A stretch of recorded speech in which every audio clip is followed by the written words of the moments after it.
Dries Steiner, Here. Steve Becker. Here. Barbara Doss. Here. Eileen Nichols. Here. All here. Thank you. Next on the agenda is consideration of the consent calendar. The following items may be approved on a single motion and vote. Due to their routine nature or previous discussion, please indicate if you'd prefer separate discussion and action. Item A is the minutes of the May 8th, 2012 council meeting. B is payment of bills. C, appointments to boards and commissions. Tonight, I'm reappointing Joe Whitmer to the Housing Authority. We had a little bit of a snafu with his appointment last time. He filled out a 1-month term, which didn't hardly make any sense, so that'll get him on there. And also Christine Wonderland and Arlene Sith to the Historic Preservation Commission. Licenses, you have the 1 and or 2 year operators licenses for premises licensed to traffic in fermented malt beverages and intoxicating liquors in your packet. Is there any item on which you prefer separate discussion and action? Move adoption of the consent calendar as presented. Second. The motion is second. All in favor say aye. Aye. Opposed, same sign. Motion carries. There are no citizens' observations, comments, or petitions tonight. Moving on to reports, committee. I'd like to Oh, go ahead. make an announcement, actually. I don't know if anyone realizes it, but the city auditorium has been painted by Rock Church Construction of Livingston. The project is done and looks amazing. Incredibly clean. So that was step 2 for the group, the Friends of the Platteville Municipal Auditorium. And that's our 2012 project, and we'll be moving forward. And the room is looking a lot better now, if anyone wants to use it for meetings, events, programs. It's looking great. It's nice. I, Thank you. I do have a question. Does anybody know if there's a Memorial Day program in the, 10 o'clock Monday. okay, so there is a Memorial Day program at 10 o'clock on Monday in the municipal auditorium. I believe it's that Mike just said something about it. Myers over at the Nora Gallery. Okay, well, that'll be a great opportunity for people Yeah, to see. Lots of people will be seeing it. Right. Okay, under reports tonight, we have committee reports, Plan Commission. I have nothing to add. Steve? I have nothing to add. Airport Commission? No addition. Water and Sewer Commission? No addition. Julianne Steiner? Roundtree, no. Tourism Commission? Nothing to add. Police and Fire? I have nothing to add. Roundtree Gallery Board? Nothing. Nothing. Under other reports in your packet, you have the UW Platteville Transportation and Parking Update, the Building Inspection Department report, and Department Progress Reports. Are there any items there on which you have questions or would like to make comments? Could we have Jan review the Board of Review dates? Board of Review is tomorrow at 4 o'clock here in the council chambers. Thank you. Okay, moving on to action items. Item A is the Southwestern Wisconsin Regional Planning Commission Comprehensive Plan Update. Joe, would you give us a brief Yeah, on this is a that? proposal from Southwest Wisconsin Regional Planning Commission to help us complete the update to our comprehensive plan. The plan was adopted in 2003. It was a joint plan with the city and the town of Platteville. We started an update process in 2008. And we got through the majority of that work, stopped that process when we decided it would be best to wait until a couple of projects were completed, the downtown revitalization plan, the UWP master plan, and we also wanted to get the 2010 census data included in that plan. So those items are taken care of, so now we would like to finish that process. So this proposal would allow us to hire them to help us finish that, and the $12,000 was in the budget for this year. Any questions? Thank you.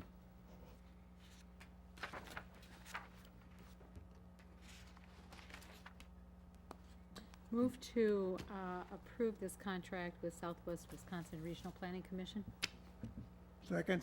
A motion is second. Is there any discussion? Roll call vote, please. Bonin, Yes. Killian, Yes. Delecky, Yes. Steiner, Yes. Becker, Yes. Doss, Yes. Nichols. Yes. Motion carries. Thank you. Item B tonight under action is the change of collection agency for the Platteville EMS service. Anyone comment on that? Or? Certainly. This was at our last council meeting where we talked a little bit about our collection agency that works for the EMS facility. We would be changing changing to a different collection agency. We currently use Tri-State Adjustments out of La Crosse, and our billing provider now does a collection agency. They also partnered with TSI, a collection agency, and so with our billing already familiar with TSI, the city feels it's a benefit to partner with TSI to do our collections. The cost of collections is anticipated to go down.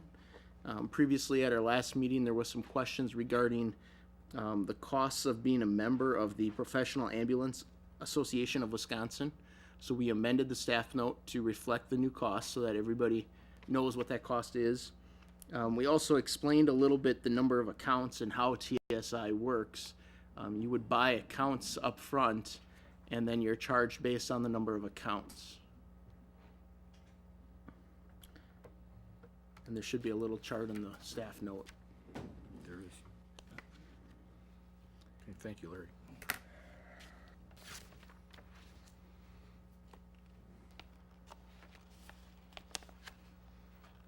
I guess the only question I have is looking at the fiscal estimate, it says increases revenues, but the amount of upfront money, I think it's a 2-year contract, is that right? Since accounts are purchased on a 2-year basis, we would likely purchase 176 accounts. If you're a PAAW member, it would be $2,156. So is there money in the EMS account to cover this expenditure? At this time, they do not reflect a budget amendment, so I'm anticipating that there is, but that is a question that I've not specifically asked of the finance director or the ambulance director. If Dwayne knows off the top of his head, you're welcome to chime in. Otherwise, I certainly wouldn't anticipate that you would know the balances off the top of your head. I guess I'd have to defer that to Brian. He's the one that prepared this, and I don't think it was budgeted per se, but he normally is under his expenses for the year. And the actual cost for the collection of these funds is actually, percentage-wise, a lot less. It's a flat dollar instead of percentage. So instead of paying 32% or whatever that percent was, it's only one flat dollar. When you're talking about average accounts over $600, that's quite a difference. So It drops the payment from 32% to approximately 9% on each collected account. No, that's approximately. Each account varies. Yeah, I wasn't concerned about the fact that it appears it's a better way to collect the revenues. It's just that if it's not in the budget, I just wondered how that was going to be accounted for, that's all. So if we pass it tonight, is it just understood that that will be taken out of the EMS budget at some point? Yes. Otherwise, we will have to come back for a budget amendment. That's what I'm asking. Yes. I'd rather not come back for a budget amendment. I think, and if it's a budget amendment, it seems like then it should have been a 2/3 vote tonight, so. Right. well, your revenues are going to be higher, it's because there's less expenses maybe taken out. So one's going to offset the other. If you look at it that way. I have a question. I noticed that there's an assignment agreement in here with Transworld Systems. Has our attorney reviewed this very detailed and lengthy agreement?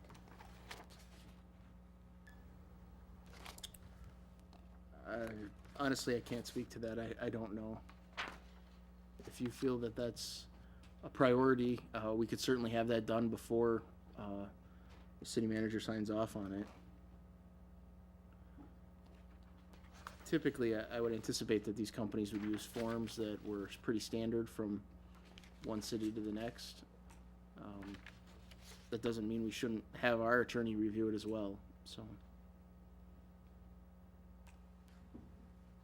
Would you like to table this while that happens, or pass it contingent upon approval by the city attorney? It's fine with me passing it contingent on a review by the city attorney.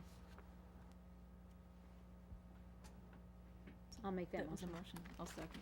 A motion and a second. This is to approve the change of collection agency, subject to review by the city attorney.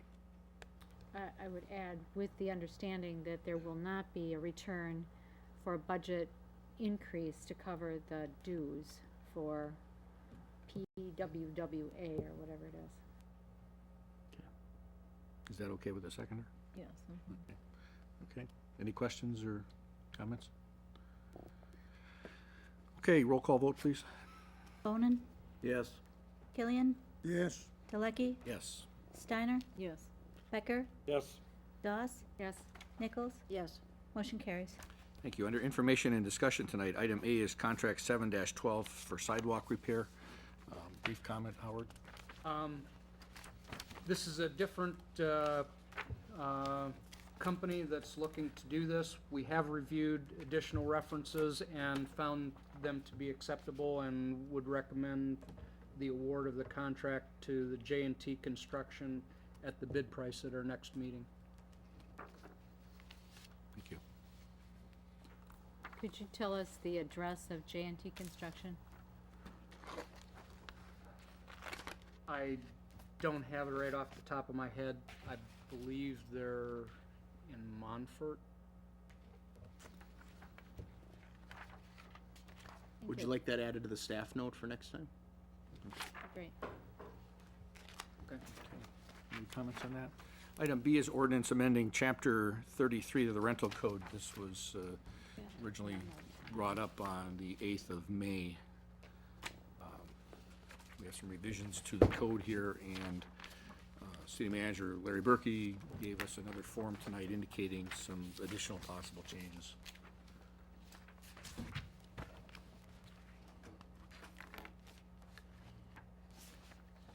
I'd like to say I think there's been a significant amount of work put into this Chapter 33 revision, both on the behalf of the city council and in the city staff side.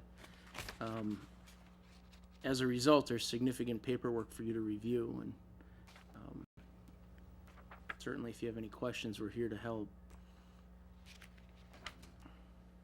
I have some questions. Going to rental sanctions 33.31. Page 22.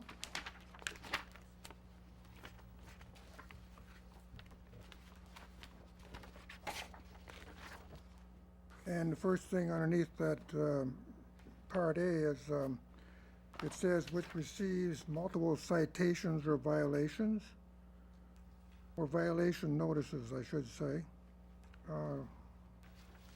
You have no number as to what's multiple or whatever, what is meant. And the other question is, how many citations are sent out now? How many violations sent out now? So that's the question, what's going on at the present time. And going to page 23, I have a question about C2, C is crossed out, 2, and my question is how many people have been found guilty by a court as far as violation related to refuse and garbage, junk vehicles, and so forth. And then number 3, how many people found guilty by a court for exceeding occupancy limits? And then number 4, the number found guilty by a court for violation of a nuisance party. So I'm looking for background information. I think we can assemble that for you for your next packet. Can I ask a question related to that? If someone is cited and they just pay it, is that considered the same as being found guilty by a court, or do you mean that they've actually gone forward before a judge or a jury? I believe legally it's the same thing. If Chief, they- can you? If they pay it, they're pleading guilty. Plead guilty, that's considered to be before a court?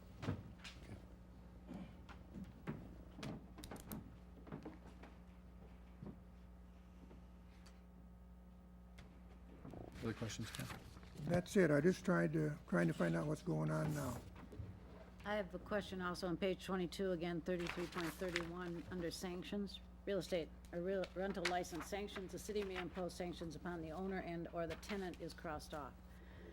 of a residential property which receives multiple citations or violation notices from the city, wondering why and/or the tenant has been crossed off. Because the direction was to remove anything that had to do with accumulation of points, and without any points to apply towards a tenant, I didn't know how we could cite them for a sanction So- under the rental ordinance. Sorry, then you're saying the points will only be assessed against the tenants, is the way the ordinance currently stands, not the owner as well? Well, the ordinance that was written before, the tenants could get sanctions, they could accumulate points and get sanctions. The landlord could accumulate points and get sanctions. If we don't have any points, then there isn't anything under the rental ordinance to apply towards the tenant as far as sanctions. Well, if we can oppose them upon the owner, then why can't we continue to oppose? It says the city may impose sanctions upon the owner, that's still in there, Joe. Right. So even without the points, we can impose sanctions upon the owner, but we can't then on the tenant? Because we took out the points? I don't know how we would do that. Against the owner, I believe it's the license suspension is the sanction that we would be considering. Is there a reason why we wouldn't want to have some kind of effect on the tenant as well? Like I said, I don't know how we would do that. I mean, if they're in violation of a municipal ordinance, we could still give them a citation for whatever they did wrong, but. Including over occupancy? Sure. But, you know, I don't know how you tie that to the property, because they don't own the property, and if we don't have a system in place of, you know, like we did before, of accumulating points for violations, I don't know how we go about doing that. Well, I understand if you're saying the sanction is the license only. The purpose of the discussion that we had earlier when we tried to establish the point system was to say if there are tenants that also are not cooperating with the owner and the city, that there would be a way to also have some action against the tenant, and it appears that this is taken away. I realize you can still do the municipal citations, but we do that now, so this is above and beyond that. The way I'm reading this, the owner is bearing the brunt of any actions by the tenant, and the owner really has no recourse. I mean, obviously, an owner can try to remove a tenant from a property, but we all know that takes a long time to do, so it's a concern. Especially where you got on here, the property and or activities occurring upon the property. How, on the activities on the property, where the landlord's supposed to be sitting there babysitting his renters all the time to see if their activities on the property are legal? I don't quite follow this. So if somebody is accumulating junk or has a noise violation, Yes. that should be against the tenant and not the landowner. Is that what you're, Well, I would think so. okay?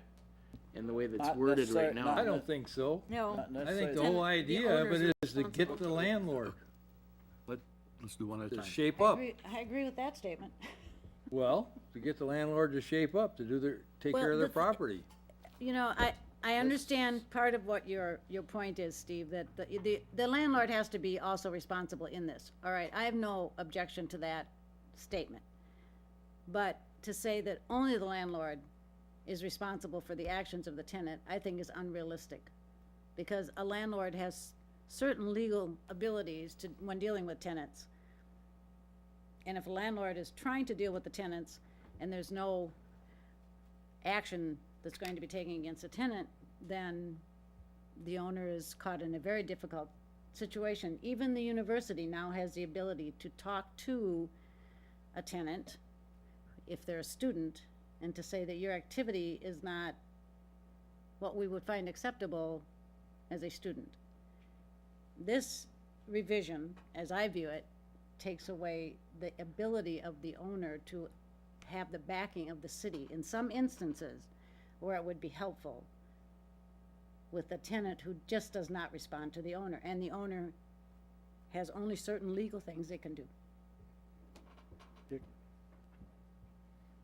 Well, due to the conditions, what, if they have couches and stuff that's outside that's not supposed to be there, yes, we can tell them, but when you get down to activities, what, am I gonna have to be there every time, or the landlords, I should say, have to be there every time they have an activity and go police it? That's the part I don't understand. Why the tenants aren't held responsible for activities. Well, now, if the activity is something that's illegal, then they would still be cited by the municipality. Is that answer Yeah, the but question? you're saying, What type of activity? Can you give me an example? well, parties or noise and that kind of stuff. The city is still able to cite them for noise ordinance violations and for having, Right, but that shouldn't go against the landlord if, No. your point thing you're talking about. well, I think the idea was to get rid of the point thing. Yeah, the point thing's gone. As a landlord, wouldn't you be careful to whom you rent so that you wouldn't have those problems? Honestly, I've lived in complexes where the landlord is responsible for the tenant's, behavior, and it works. Well, I've been in the business for 30-some years, so. I want to note one thing here. It says the city may impose sanctions. It doesn't say it will. And so it struck me as leaving some room there for some discretion to be used until such time as you need to use it. Why don't you suggest? I personally like the way the way it's been rewritten. I think it puts a little teeth into it that the point system never had.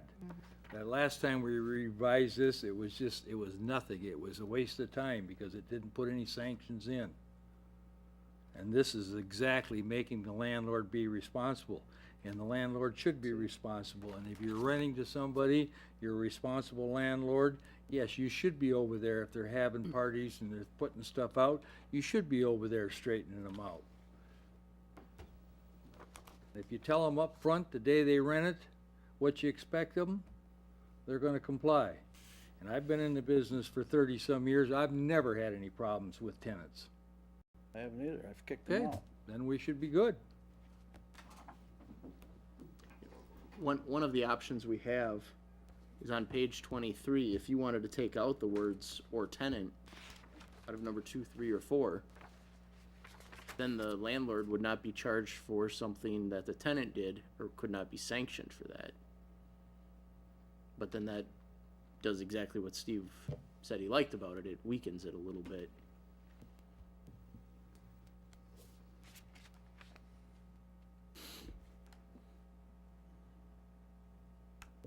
Other comments on this? Actually, further down into sanction types and procedures, it talks about the owner and/or tenant. In B and in 1A, or B1, parent A, there's all kinds of mention of the owner and/or tenant.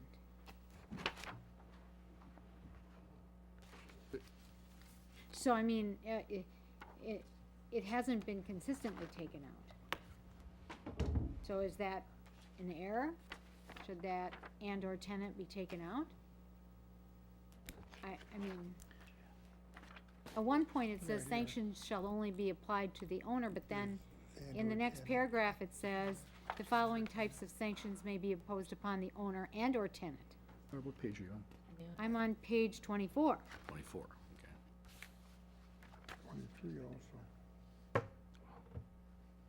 And then under sanction and property management plan and notice, the city shall provide written notice of violation to the owner and/or tenants of the new rental property that lists bada bada bada.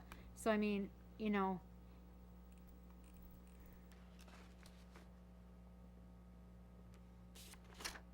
We should take tenants out of the sanctions. I don't have a problem leaving and/or the tenant in terms of sanctions. In some cases, having owner and/or tenant is probably should be, and in some cases, it shouldn't be. It But in- depends upon what the content is. Right, but in the description of the whole paragraph, rental license sanctions, under its description, then it should include and/or tenants, if you're going to give sanctions to tenants later in the ordinance. As I read this, the sanctions are upon the owner, and we crossed out tenant, which means any issues related to the tenant or the owner, they're gonna go back to the owner, whether it's the tenant or the owner that's responsible for them. That's how I was reading that. Under 3331, city may impose sanctions upon the owner, and what is struck is and/or the tenant, so that's struck.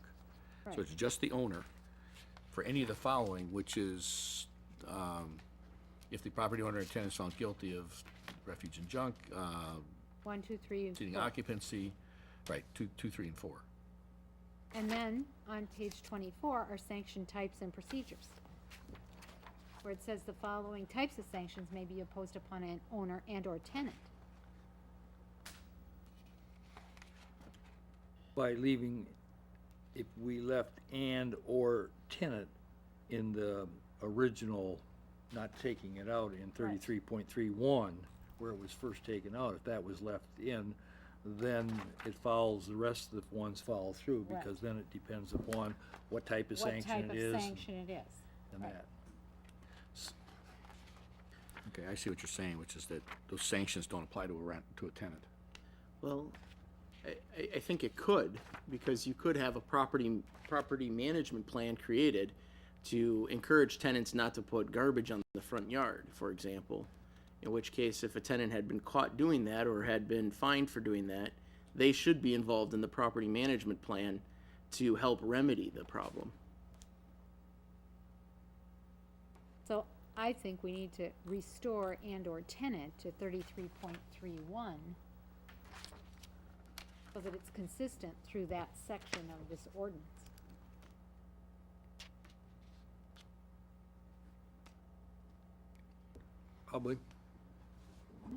Probably right. Is that what the council would like us to do? I guess I would like to know why it was taken out. Why it was taken out in that section and left in the other section. What was the thinking of the city staff when that change was made? I don't know, I was just trying to make the changes that I thought were directed in the memo, so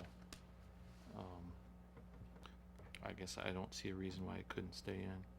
So we want to bring that back out? Or bring it back in, one or the other? In other words, remove the strikeout. On that one. Bring it back. Okay. While you look at that, Michael Mayo's indicated he'd like to speak, so if you please move to the microphone.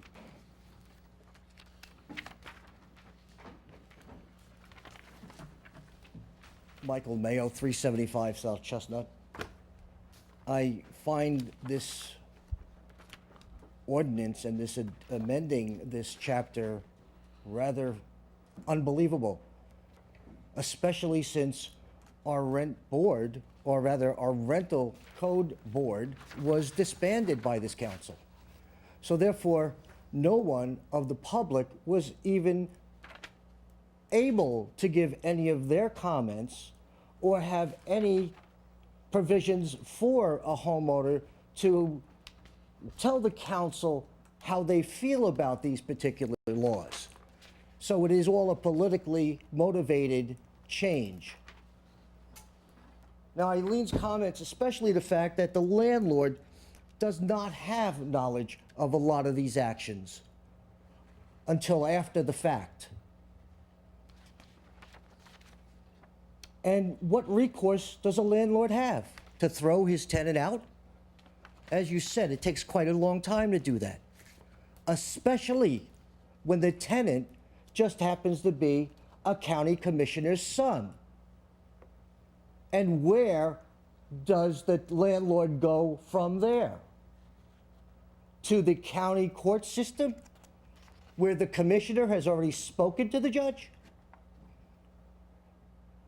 I feel that you, by changing this without any input from the people that it will definitely affect, is an utter outrage. It's an insult to the homeowners of this town. You're telling them that you are going to control what they do. You are holding them responsible for quote-unquote adults that, by your own comment, eat a lot of pizza and drink a lot of beer. That's what a college student does. And what does the landlord do instead of, what does he have to do? Sit in front of his house day in and day out to watch these children? These are the same people that you educate. And the same people that you tell them to make sure they understand what they're doing. But yet you alone, Mr. Delecky, have the ability to make smirks and remarks when people have comments. Is that what you're teaching your students and your children? Yes, after the last council meeting, quite a few people came up to me and told me how Do you have you any- were so lovingly Mr. Mayo, rolling your eyes. Please confine your comments. That is to my our- comments, and my comments about this this particular change are as insulting as you rolling your eyes when somebody has a comment up here that you don't like. How disgusting is that of an attitude, and from a public official and an educator, and more so from a person who has a doctorate degree and is supposed to be teaching Do you have any these comments, Mr. children Mayo, how to behave. on our I rental told you, ordinance? this is disgusting. This is an outrage to the citizens of this town, to the homeowners, and this is only what you, the city council, want, not what any rental code changes need to be. The rental code changes need to be taken up with the people who own the homes. Therefore, you should have had and convened a commission to go ahead and study this. Instead, you disbanded it. You should have gotten together with a group of homeowners and found out what their comments were on this particular change. No, you rammed it down our throats again. Just like everything ever at UWP. You ram it down our throats and say we have to go ahead and appreciate it. Mike, this is just information and discussion tonight, so it's not an action item. Well, it's something that needs to be addressed, and the way you're addressing it is incorrect.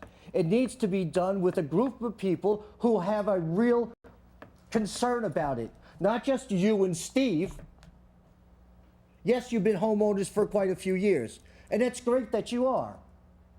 And maybe you do sit in front of your house every day. I can't. And before I moved into that house, I couldn't. And I relied on the county commissioner's son to take care of my house. But I got roiled. And that's what you're doing with this particular ordinance. You're changing it to make the onus on the landlord, not the tenant, because the landlord is responsible for everything that the tenant does. Everything that they put in front of the lawn, even though they have no knowledge of it. So, get with a program. Impanel your commissions and have it done the right way, where everyone and the homeowners and property owners in this town who rent their property can have a say in the matter, not just you. Council, have any other comments on the rental ordinance? That's it, Mike. Roll your eyes again and make those sarcastic smirks, because you are the person that this city Mr. looks Mayo, up against. please, if you can't Don't control tell yourself. me a thing, Mike. You are the one that have been written up 3 times in the paper, and you are the one that can't even control yourself. I do have Dr. Gillette. I do have another question. Yes. I just want to clarify, I'm sorry, I don't know what page this is on, but I think I'm right on this. A residential rental property is defined as, and then it said it excludes property purchased by parents, or excludes property purchased, no, my question is, I'm sorry, does it exclude property purchased by parents for their college, relative enrolled at UWP? Would that be correct? Because I think there's something here, Joe, I'm sorry, I don't know which one it was. It was- About it, like if the grandson would buy the house, but the On page grandparent would two. stay in it, you would not, On page two. On page two? Definition of residential rental property. okay, We excluded basically if it's only occupied by people that are directly related to the owner of the property.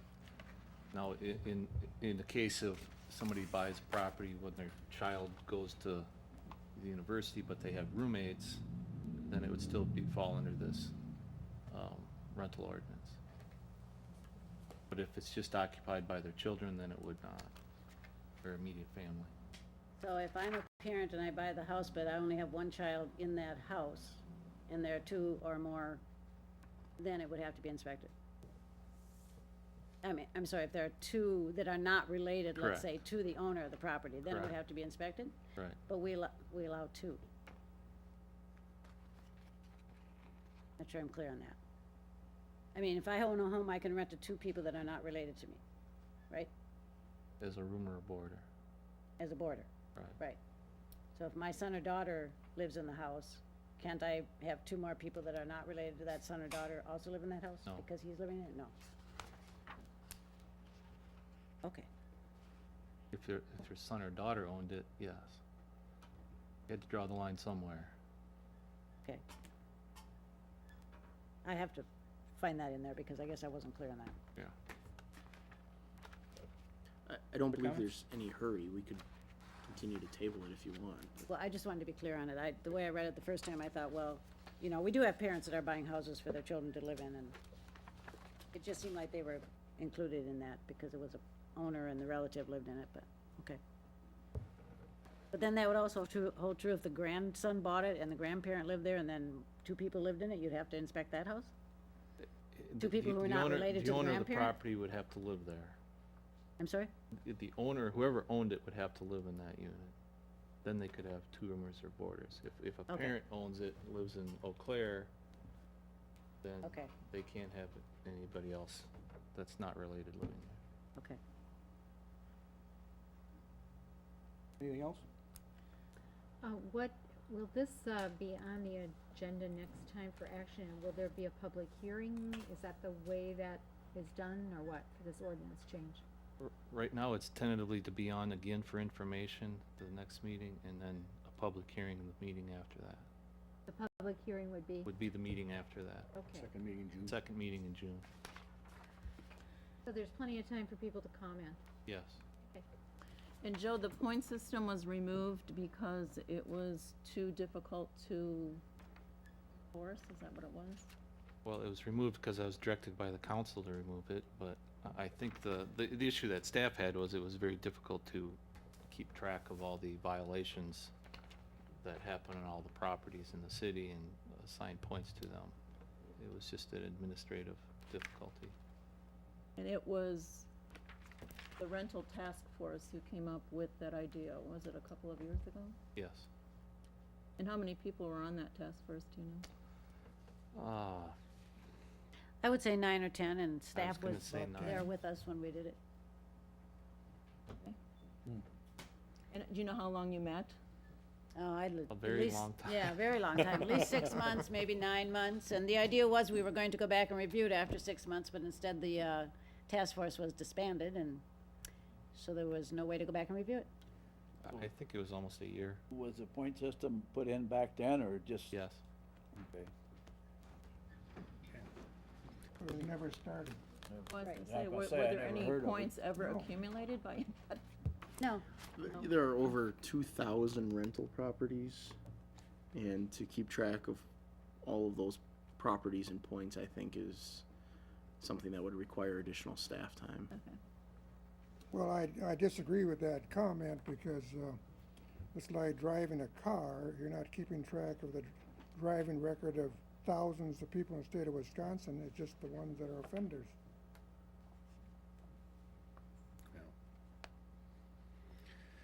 This will be back for information at the next meeting then, and we can see if there are any other adjustments we'd like to make.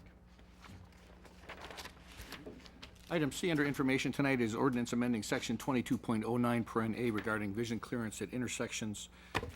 This is a little bit of a cleanup item to make sure that there's enough sight distance. Has been considered by the Plan Commission, and they recommended approval. Any to add, Joe? I don't know if anybody has any questions. Part of the issue was so it doesn't conflict with the downtown design standards that were recently developed. And also just to, I think, take care of a couple items of, which I think were poorly written in the existing ordinance. Didn't take into consideration if it was a controlled intersection, and it didn't take into consideration the speed limit for the road that was traveled, and I think those are two important criteria that should be considered. Okay. Item D is, excuse me, an ordinance amending section 22.12 paren B regarding non-conforming structures.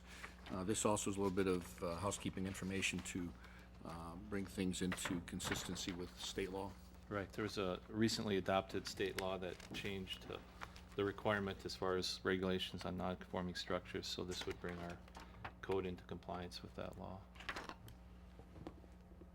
Item E is a City of Platteville official map update. This also has been reviewed by the Plan Commission as well as Parks, Forestry, Recreation Committee and the Safe Routes Committee And water and sewer. and Water and Sewer. Is the bypass on here, or am I not?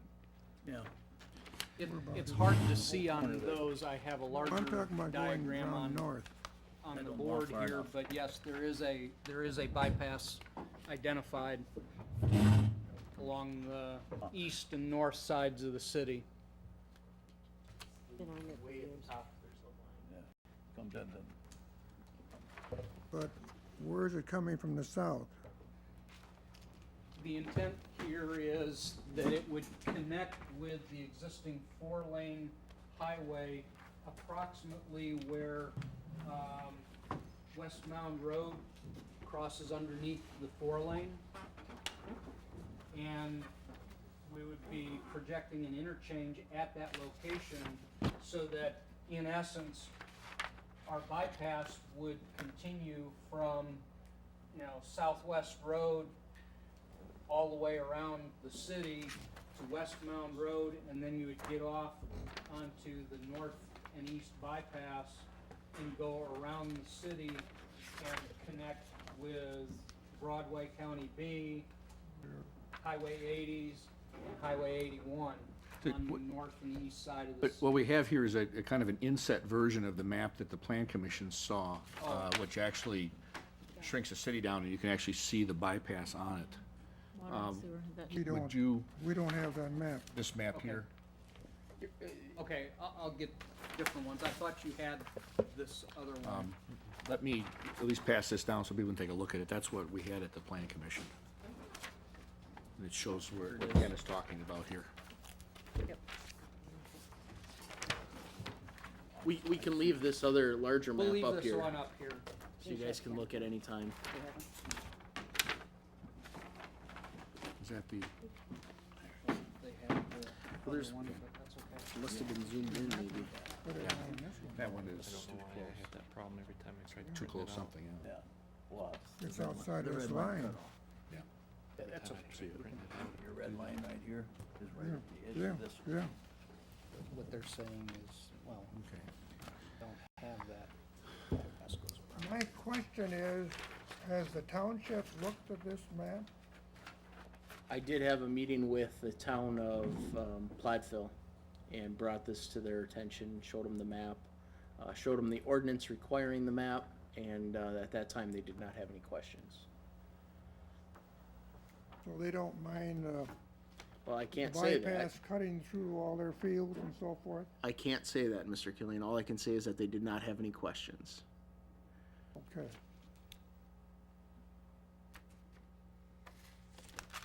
Okay.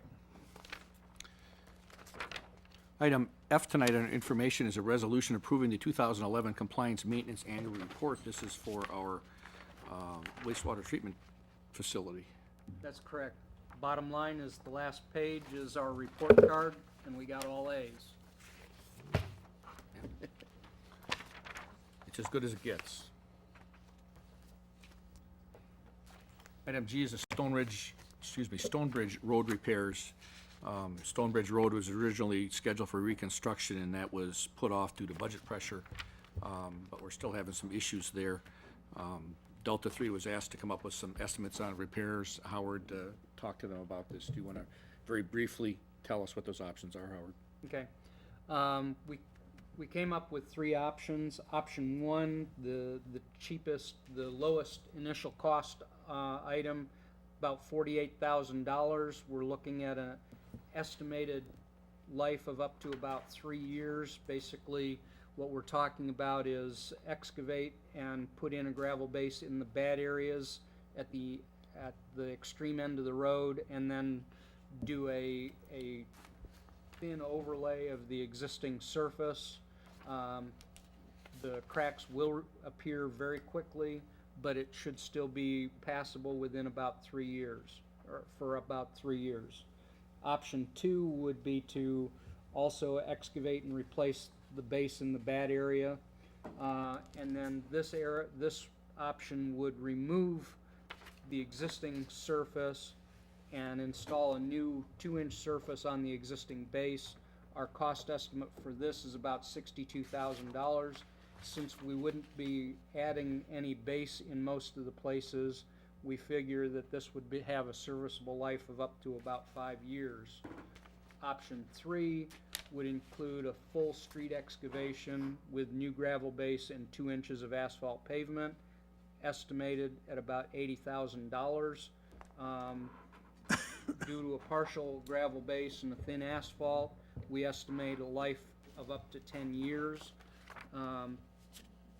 The concerns here are that neither of these options address water and sewer issues, nor the large storm sewer culvert at the middle of the road, and that's why I was hoping that we could do something to make this road passable for a short time, and then make sure that we include it in our capital improvement plan within the serviceable life of whichever option we select.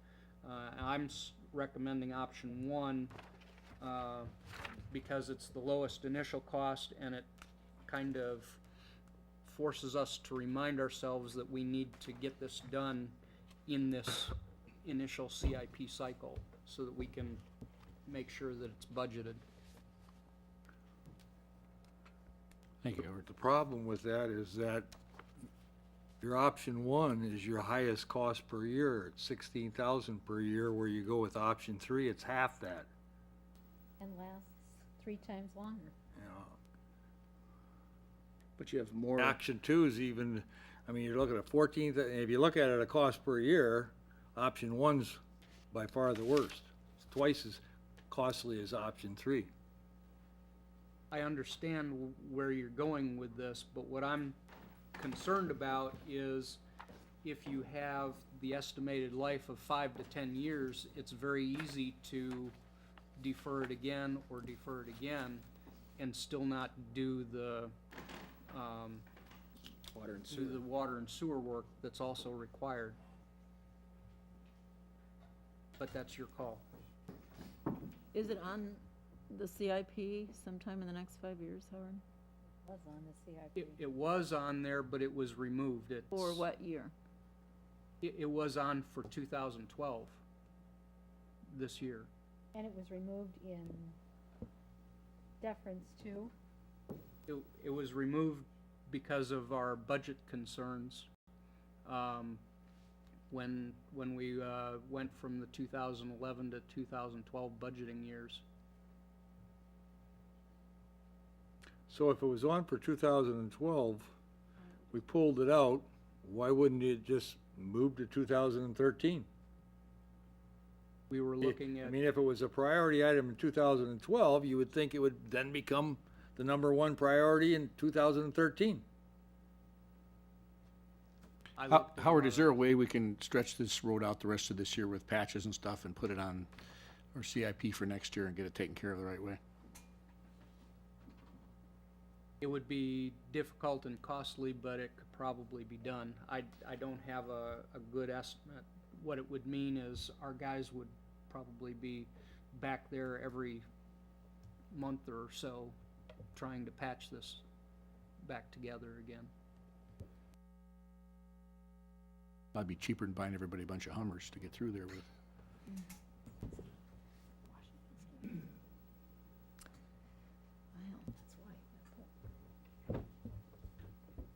I asked this question before. So the street goes up between the two brick buildings, goes way to the back. That's what you're calling the street?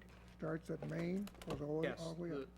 the street starts at Main Street and it meanders to the north a little bit and then it goes to the west. Through the parking lot? Yes, there's in essence a parking lot on the north side and the south side of the street itself for each of those apartment buildings. Okay. And technically, there is a cul-de-sac for the right-of-way, as part of the right-of-way at the very west end, but that had never been developed. Would the water and sewer go all the way up through there? If you were redoing the water and sewer, Yes, would that go up between the apartment buildings? yes. We would put water along the road right-of-way, and then there's a current easement from Union Street down to about where the end of the road is right now, and we would tie that all together. I'm also planning that if we do this as a full project, I would look at asking for an easement to tie in the dead end of Fremont Street so that we would eliminate multiple dead end lines. So you prefer option one then, Howard, and then when, in your mind, would it go on the CIP to do a complete job on, Within the next 3 years. in that 3-year period? Yes.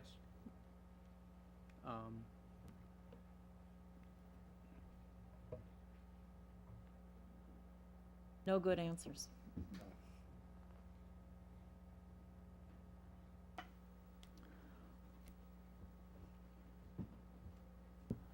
Any other comments on this? Okay, it's the end of the regular televised part of the meeting tonight. We're going to go into work sessions regarding the Director of Administration job description, but before that, we'll do the UW Platteville Innovation Center work session and then move into closed session per Wisconsin statutes 19.85 paren 1 paren C for considering employment, promotion, compensation, or performance evaluation data of any public employee over which the governmental body has jurisdiction or exercises responsibility, specifically evaluation of city manager, and then we'll return to open session for adjournment. So we'll take about a 5-minute break here and reconvene with discussion about the Innovation Center.